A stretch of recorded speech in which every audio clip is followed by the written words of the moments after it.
Oh no! Sa mga nagmamind sa kanya, sa mga oh no, sorry. Go. Pinagkaguluhan ang TikTok live ng JM Fiang dahil sa sobra nilang pagpapakilig sa kanilang mga viewers. Naayon ba sa mga supporters nila? Napakabihira nga na mag-live na magkasama ang dalawa, pero solid na solid naman yung binigay nila na saya sa kanilang mga viewers.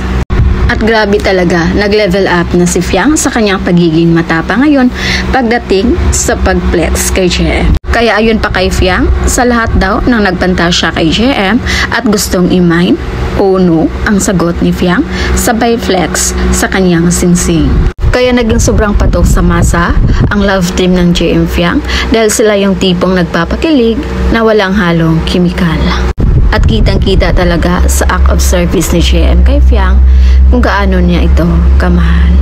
Kaya ang daming nainggit kay Fiang dahil napakaswerte niya din pagdating kay JM. Napakagwapo na at napaka-gentleman pa. So yun muna yung update natin guys. And again, this is Vinals TV. Thank you for watching.